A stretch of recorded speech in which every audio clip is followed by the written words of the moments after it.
باب نمبر 15، باب قول اللہ تعالی ایشرکون ما لا یخلق شیئا وهم یخلقون ولا یستطیعون لهم نصرا ولا انفسهم ینصرون۔ انہوں نے باب میں قرآن کی آیت ذکر کی۔ اس آیت کی تفصیل کیا؟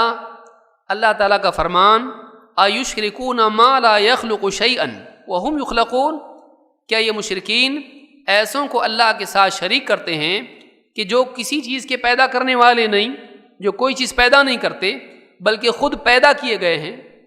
ولا یستطیعون لهم نصرا، یہ ان کی نصرت، ان کی مدد نہیں کر سکتے۔ ولا انفسهم ینصرون، بلکہ یہ خود اپنی مدد نہیں کر سکتے۔ اس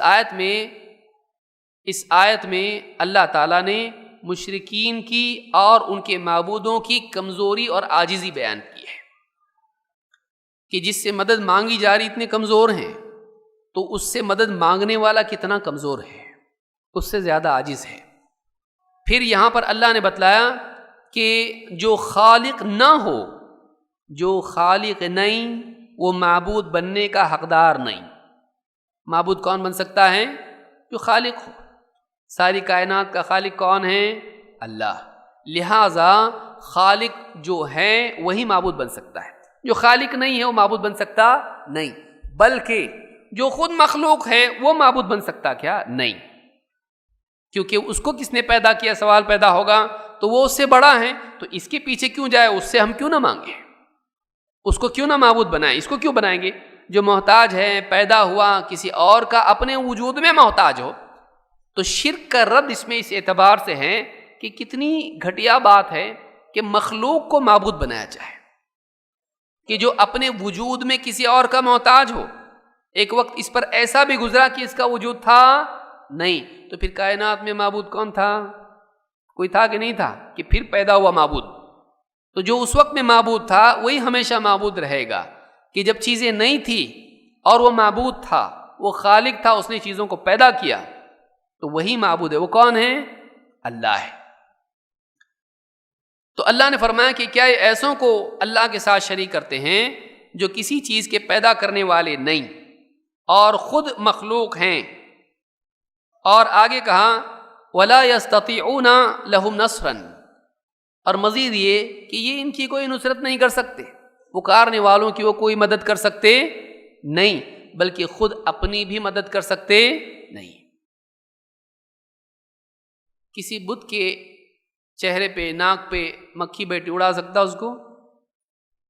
دیکھیے اتنا عاجز ہے، اس کی مکھی کچھ لے کے اڑے اس کے سامنے رکھی ہوئی چیز میں سے، اس سے چھین کے لے سکتا نہیں، اتنا عاجز ہے، اتنا عاجز ہے۔ تو اللہ کے سوا جن کو پوجا جاتا ہے یہ سب کے سب کیا ہیں؟ عاجز ہیں، محتاج ہیں۔ ان سے کوئی مخلوق پیدا نہیں ہوتی بلکہ وہ پیدا کیے گئے ہیں، اور یہ دوسروں کی مدد بھی نہیں کر سکتے بلکہ خود اپنی مدد بھی نہیں کر سکتے۔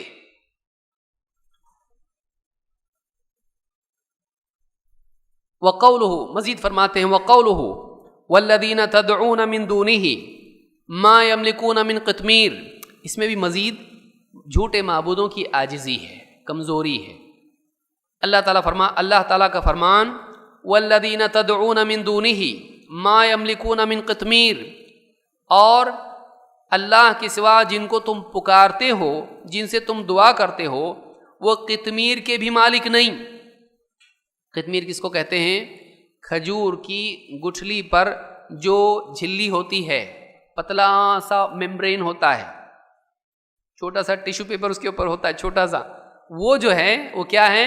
وہ جو جھلی ہوتی ہے اس کو کیا کہتے ہیں؟ قطمیر، اس کو قطمیر کہتے ہیں۔ جو غلاف ہوتا ہے کھجور کی گٹھلی پر، کیا ہے وہ چیز؟ کوئی ویلیو ہے اس کی؟ تو اس کی کوئی قیمت نہیں ہوتی ہے، لیکن اتنے کے بھی یہ مالک نہیں ہے جن کو تم اللہ کے سوا پکارتے ہو۔ ان تدعوہم لا يسمعوا دعاءکم، اگر تم انہیں پکارو تو وہ تمہاری پکار کو سن نہیں سکتے۔ وَلَوْ سَمِعُوا مَا اسْتَجَابُوا لَكُمْ، اور اگر فرض کر لو وہ سن بھی لیں، وَلَوْ، لو تعبید نفی کے ساتھ آتا ہے، اگر مان لو وہ سنتے، بالفرض وہ سن بھی لیں، مَا اسْتَجَابُوا لَكُمْ، تو وہ تمہاری بات کا جواب نہیں دے سکتے۔ وہ تمہاری دعا پر کچھ تم کو دے نہیں سکتے۔ استجابت دونوں اعتبار سے آتا ہے، جواب دینا یعنی جو مانگا ہے اس کو عطا کرنا۔ وَيَوْمَ الْقِيَامَةِ يَكْفُرُونَ بِشِرْكِكُمْ، اور قیامت کے دن تمہارے شرک کا انکار کر دیں گے۔ وَلَا يُنَبِّئُكَ مِثْلُ خبیر، اور خبر رکھنے والے سے بہتر کون بتا سکتا ہے؟ کون ہے خبر رکھنے والا؟ تو یہاں پر سورہ فاطر کی آیت نمبر 13 اور 14 میں یہ بات اللہ نے بیان کی ہے۔ یہاں پر بھی آپ دیکھیے شروع ہو رہا ہے دعا سے، شروع کس سے ہو رہا ہے؟ وَالَّذِينَ تَدْعُونَ مِن دُونِهِ، اور اللہ کے سوا تم لوگ جن کو پکارتے ہو۔ ختم کس پہ ہو رہا ہے؟ وَيَوْمَ الْقِيَامَةِ يَكْفُرُونَ بِشِرْكِكُمْ، قیامت کے دن وہ تمہارے شرک کا انکار کر دیں گے۔ معلوم یہ ہوا کہ اللہ کے سوا جن کو پکارا جاتا ہے، جن سے دعا کی جاتی ہے، یہ اللہ کے ساتھ شرک ہے، یہ اللہ کے ساتھ شرک ہے، جس کی وہ لوگ بھی نفی کریں گے، قیامت کے دن وہ بھی انکار کریں گے۔ کہیں کا نہیں رہے گا، نہ اللہ خوش نہ بابا خوش، بیچ میں پھنس گیا نا یہ، نہ اللہ راضی اس سے نہ بابا راضی اس سے، وہاں سے بھی دھتکارا گیا، یہاں سے بھی دھتکارا گیا، کتنا برا پھنسا ہو، نہیں کرے ایسا۔ اللہ رب العالمین کو پکاریں، اللہ تعالیٰ اس کی پکار کو ضائع نہیں کرتا۔ 4 چوکھٹوں پہ سر جھکانے کی بجائے ایک اللہ کے آگے سر جھکانے والا بنے، عزت بھی ہے، فائدہ بھی ہے اس کے اندر، دنیا کا بھی اور آخرت کا بھی۔ تو اس آیت میں مشرکین جن کو پکارتے ہیں ان کی بھی عاجزی ہے، اور جو پکار رہے ہیں ان کی بھی ذلت ہے، اس میں اس آیت میں اس کا بیان ہے۔ فی الصحیح عن انس قال شج النبی صلی اللہ علیہ وسلم یوم احد فقال کیف یفلح قوم شجوا نبیہم فنزلت لیس لک من الامر شیء۔ صحیح میں یہ روایت موجود ہے کہ احد کے دن اللہ کے نبی صلی اللہ علیہ وسلم کے چہرے یا سر میں زخم ہوا، سر میں جو ہے کڑیاں گھس گئی مغفر کی، تو اس دن آپ کو زخم پہنچا، تو آپ نے اس وقت میں کیا کہا؟ وہ قوم کیسے کامیاب ہوگی، وہ قوم کیسے فلاح پائے گی جو اپنے نبی کو زخمی کر دے۔ اللہ تعالیٰ نے اس پر آیت نازل کی، لیس لک من الامر شیء، اے نبی کسی بھی معاملے میں آپ کو اختیار نہیں ہے کہ آپ ان کے بارے میں فیصلہ کریں، ہدایت ملے گی کہ نہیں، کامیاب ہوں گے کہ نہیں، مقبول ہوں گے کہ نہیں، آپ کو اختیار نہیں ہے، آپ کو اختیار نہیں ہے۔ آپ نے بس اتنا کہا وہ قوم کیسے فلاح پائے گی، تو اللہ نے کیا کہا؟ آپ کو اختیار نہیں ہے، وہ فلاح پائیں گے کہ نہیں پائیں گے۔ دوسری بات یہ کہ خود اللہ کے نبی صلی اللہ علیہ وسلم کو تکلیف پہنچائی لوگوں نے، مشرکین نے، تو سوچنے کی بات ہے سارے بندوں میں سب سے افضل آپ کو بھی تکلیفیں پہنچتی تھی، وہ آپ خود اپنے آپ کو اس تکلیف سے بچا سکے نہیں، تو جو قبروں میں ہیں دوسروں کو کیا بچائیں گے، کیونکہ تکلیف اللہ کی طرف سے آتی ہے اور اللہ ہی ہٹا سکتا ہے، اللہ نہیں بچائے تو کوئی دوسرا بچا سکتا نہیں۔ تو خود انبیاء پر مصیبتیں آتی ہیں، وہ خود مصیبتیں برداشت کرتے ہیں، تو یہ قبر والے کیسے تم کو بچائیں گے مصیبتوں سے، وہ خود اپنے آپ کو نہیں بچا سکتے زندگی میں۔ تو یہاں پر یہ بات ہے۔ مزید یہ کہ اختیار آپ کے ہاتھ میں نہیں ہے، لوگوں کی زندگی کا، نفع نقصان کا، کامیابی ناکامی کا کسی کے ہاتھ میں اختیار نہیں، اختیار صرف اللہ کے ہاتھ میں ہے۔ دوسری روایت سے بات مزید واضح ہوتی ہے، وفیہ عن ابن عمر رضی اللہ عنہما انہ سمع رسول اللہ صلی اللہ علیہ وسلم اذا رفع رأسه من الرکوع فی الرکعۃ الآخرۃ من الفجر یقول۔ عبداللہ ابن عمر رضی اللہ تعالیٰ عنہ سے روایت ہے کہ انہوں نے اللہ کے نبی صلی اللہ علیہ وسلم کو یہ فرماتے سنا، یوں کہتے، یہ دعا کرتے سنا، جب آپ فجر کی نماز میں آخری رکعت کے رکوع سے کھڑے ہوتے، فجر کی نماز آخری رکعت کا رکوع اس سے کھڑے ہوتے، تو آپ کیا کہتے؟ انہوں نے سنا اللہم لعن فلانا فلانا و فلانا، اے اللہ فلاں پہ لعنت بھیج، فلاں پہ لعنت نازل کر، فلاں پہ لعنت برساں۔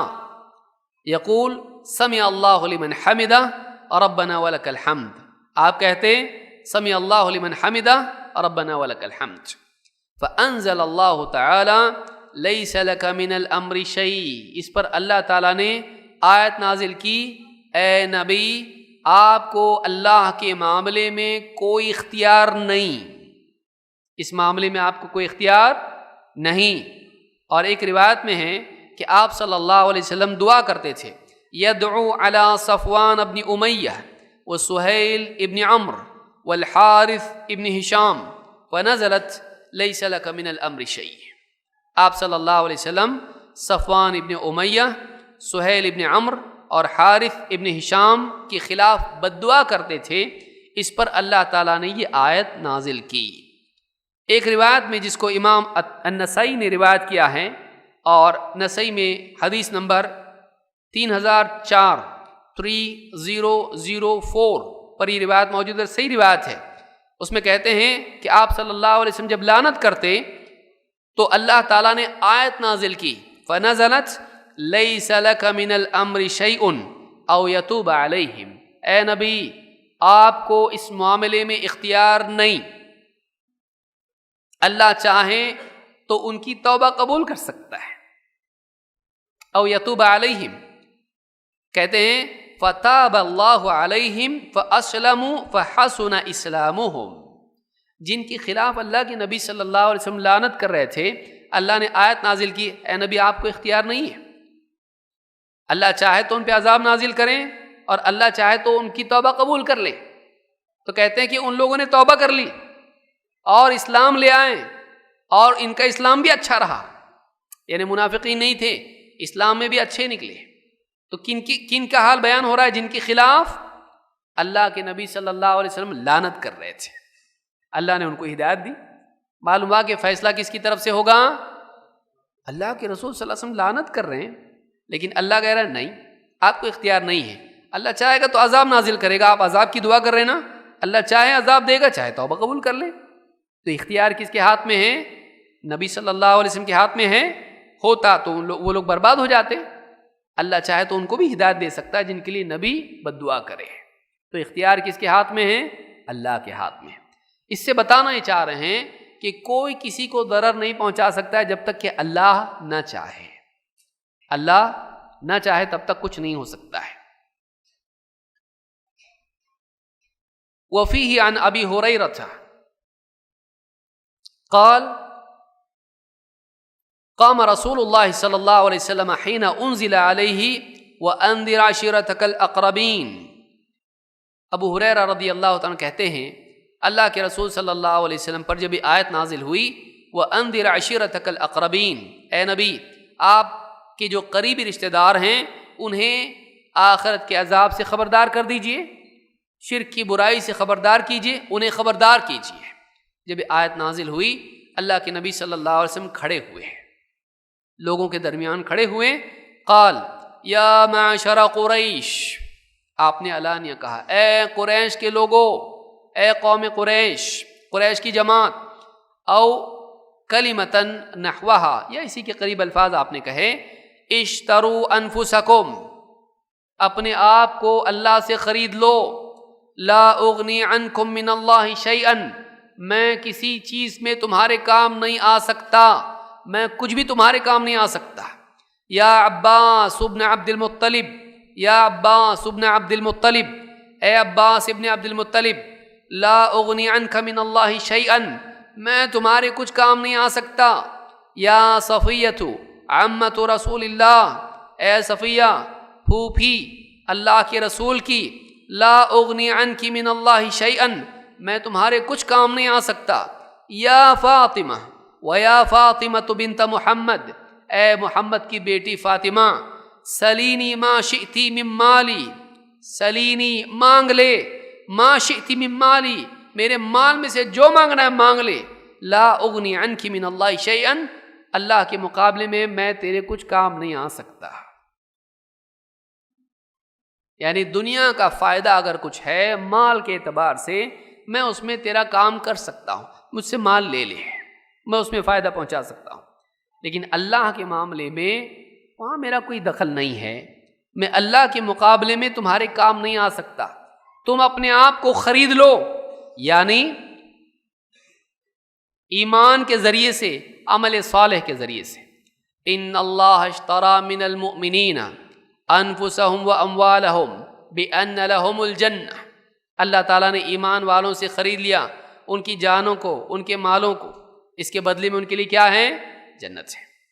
اب اللہ سے اپنے آپ کو خرید لو، یعنی آزاد کرا لو، جہنم سے آزاد کرا لو، اپنی قیمت دے دو جہنم سے بچنے کے لیے۔ کیا ہے وہ قیمت؟